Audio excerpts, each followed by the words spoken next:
chief guest of the Valedictory session, Shri Ram Madhav ji, distinguished invitees, the students of our department and from the University of Mumbai, my colleagues, ladies and gentlemen. Let me, on behalf of the Department of Geopolitics and International Relations, welcome our chief guest, and I request our mentor, Professor Manipal, to offer a bouquet to Shri Ram Madhav ji.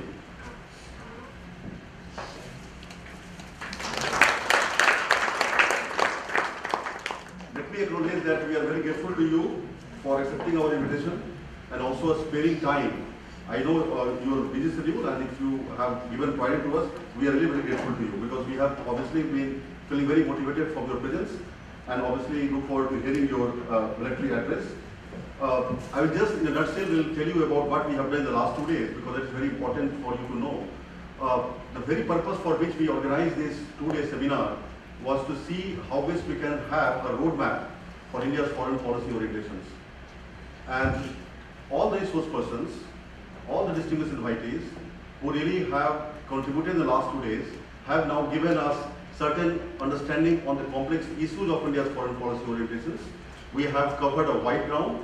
We obviously attempted to understand in a very modest way about what is it that is going to be India's national interest, how best India can evolve not only as a rising power but also as a responsible player in the international system. Obviously, it's very difficult to build a consensus. Obviously, as you know, that the idea basically is to generate interest and also see that how best our young minds learn from many of the discourses which happened in the last 2 days. On many issues, basically, which we really discussed, starting from the address given by Dr. Neil Karkurkar, address given by Ambassador Rakesh Sood, to address given by all the distinguished invitees, Ambassador Srikant Sharma, Dr. Sinhad. I think each of the words which was used by them was a great learning experience for all of us. The way India really has been seen by the rest of the world in terms of not only getting accepted as a responsible player, but also the hope which the rest of the world has from India that it can play a much greater role in terms of creating a situation for the global peace and stability. And in that context, I think the role which India has been playing in terms of building its image, the role which India has been playing in terms of building its relations with the major powers, everything was discussed. I think your book in particular, which obviously I have gone through your book, that Uneasy Neighbors, I think is a very good account, undoubtedly, in terms of understanding the challenges which India has been confronting and how in practical terms India can evolve certain policies, certain guidelines to respond to those challenges, especially in terms of dealing with a very uneasy environment in India's neighborhood. We would like to hear more from you in terms of your ideas on those issues, especially in the context of India's foreign policy orientations, that what is it that is going to really be giving India a maze for the international system, where India's position really not only gets elevated, but also seen as a much greater role to play in the larger affairs of the international discourse or international security issues. Let me also take some time in terms of telling few words about Shri Ram Madhav ji. All of you are aware about him. He has been obviously been coming in a lot of reports in media about a lot of his contribution in terms of not only helping the system in understanding some of the complexities of decision making, and he also is becoming a part of those decisions in the recent past. Shri Ram Madhav ji is at present the National General Secretary of the Bharatiya Janata Party and Director of India Foundation. So he combines both the intellect as well as the larger role which really he has for the larger masses in the country. I think he is perhaps one of the very few which really combines the intellectual activities as well as the larger political party activities. And his contribution, especially from India Foundation, certainly has been very meaningful in terms of understanding, again, not only on the larger international security discourse, but on many other complex areas of international relations. He, as a member of National Executive of the Rashtriya Swayam Sevak Sangh, he was the senior functioning media interface and the spokesperson for the RSS. He has been an avid reader, a writer, and also has been contributing meaningfully in terms of providing his views both in the journalism sector as well as in many other forms like occasional paper or the book itself which he has written on Uneasy Neighbors. He has delivered a series of lectures, a number of lectures, both in India and abroad, and in some of the very prestigious universities, and that obviously is very important in terms of providing India's views to the rest of the world. He has delivered lectures at the Yale University. He has obviously been to Johns Hopkins to deliver lectures, University of Pennsylvania, University of Massachusetts. Then he again has visited a number of think tanks in the United States and elsewhere in the world. He has extensively traveled to over 26 countries to discuss, deliberate, and engage with intellectuals and think tanks from these many countries. Some of the countries which he has visited include USA, China, Russia, Israel, Iran, Australia, Taiwan, Sri Lanka, Nepal, UAE, Jamaica.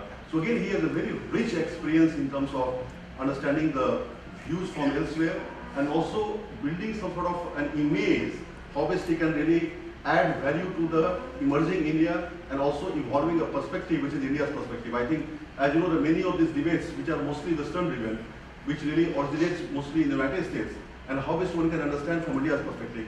I think he has been doing that for years in terms of contributing significantly in the field of international relations. And we are really very grateful that he is here to share his views on a very pertinent issue of India's foreign policy orientation. Now I request our mentor, Professor Emily Nalpal, to preside this function. Thank you very much, and honored to be here with good friends and such powerful minds as we have here. We've got Soren, we've got Pranay, MK, Yakar, Lawrence, Ambassador Sharma, Rakesh, and Siddharth. So many excellent minds. I'm really honored to be here. We have Chitamani. I'm honored to be here among my colleagues and also the students of University of Mumbai. Now, we are, as a country, I think, entering into a very new era. And that new era is, I think, there's a team which is building that new era. A team which is, in a sense, driving that process. And Ram is very much an integral part of that team. I don't want to take more than 10 seconds more because I know he's got a flight to catch around 8 o'clock. I'd like you to get the maximum benefit from his presence here. Ram, thank you very much for coming to Manipal, and we'd like to welcome you again and again and again, not as a politician, but as a thinker on foreign policy and domestic policy. And please put on your foreign policy hat and please talk to the delegates and the visitors for this conference.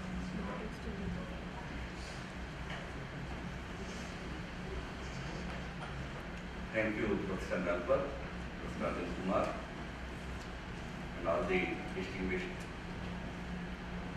diplomats, academics, who are present here, and my dear young friends. I am honestly not a scholar, nor am I a practicing diplomat, nor am I a part of the administration. Then you may ask, then why did you come? For two reasons. One is, I have great respect for this institution. In a way, it is a sort of my tribute to one of my old gurus, who is no more, Shri Ram Madhav.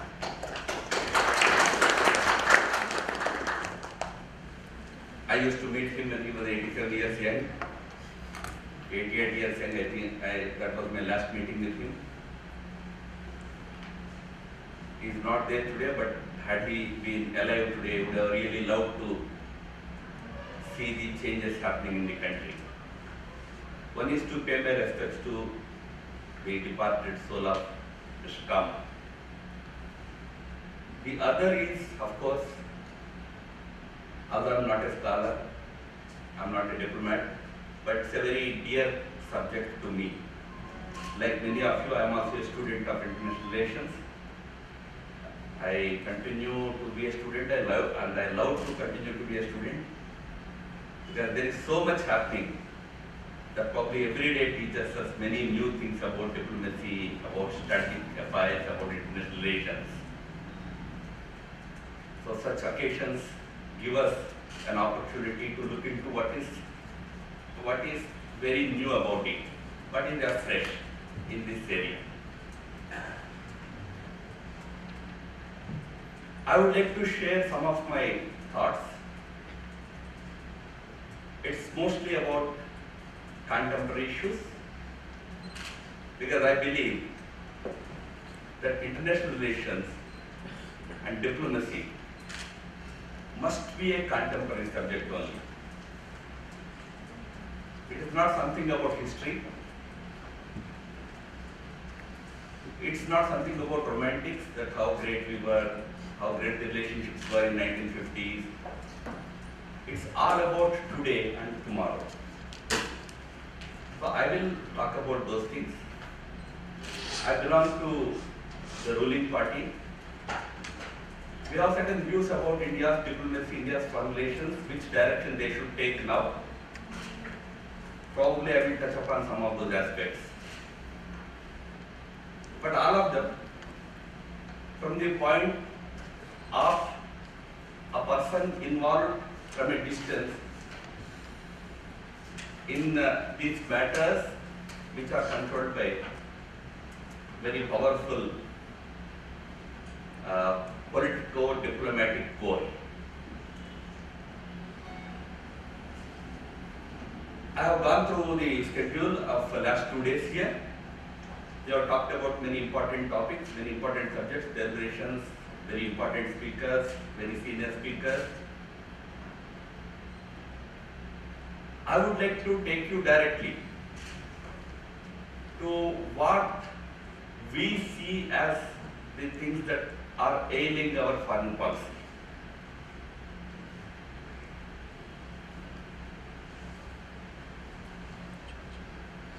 Ours is a new government. Normally the belief is that foreign policy is a continuum. The new government inherits a particular policy from the previous government. You cannot completely alter it. It's a continuum. It goes on. You will have some nuance changes here and there, but it's broadly accepted continuum. That is what is foreign policy. I do agree with that proposition. It's a continuum. But there are certain very fundamental changes that are required in our foreign policy approach, foreign policy orientation. Luckily, that is the theme of this 2-day conference. We believe that our foreign policy needed to be more proactive. It should not be passive. It can be aggressive, but it has to be proactive.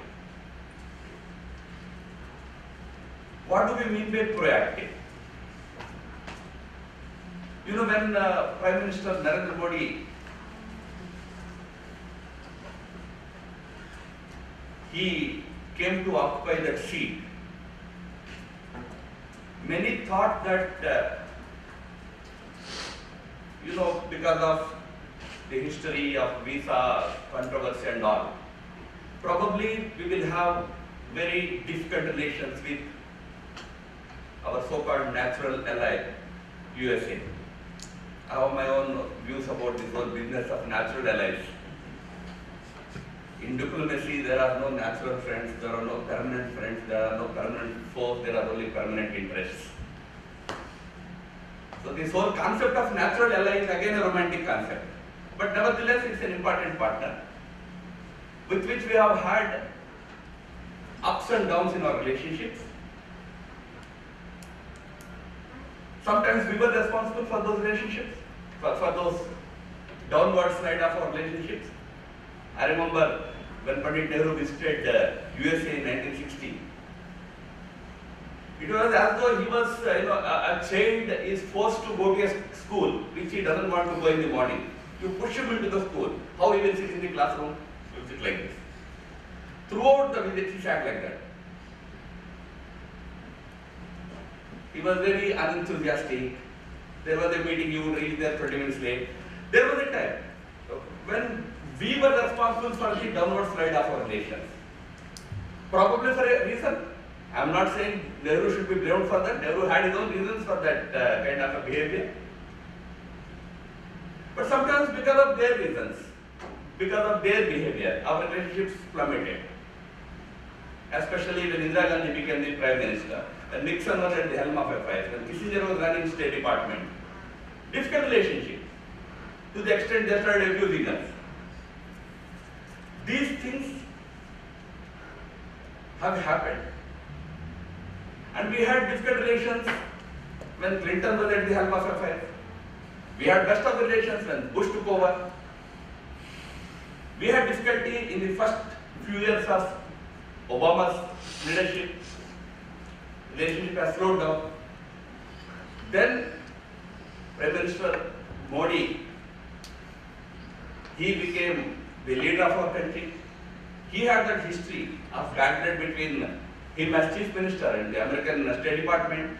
So generally the feeling was that relationship is bound to be very, very rocky, very rough. But then the government decided that no, we have to leave the history behind. We have to embark on a very proactive approach to not only bring back normalcy in our relationships, but also to take it to a very higher level. For a government which started with such great disadvantages, I would say, of even no visa was the situation. And the State Department in the first 1 week was saying that no, our policy remains the same. Whatever they meant by that. From there to take it to that level requires a particular approach which nobody can call India aggressively wooed America. No, nobody will say that. But yes, it was a very proactive approach. So one change that is needed in our foreign policy approach orientation is that we have to shift to a proactive approach. I gave one example on several fronts. Such proactive approach is today quite discernible. Anybody can see it, how we are handling our neighbors. In a very proactive manner to engage with them.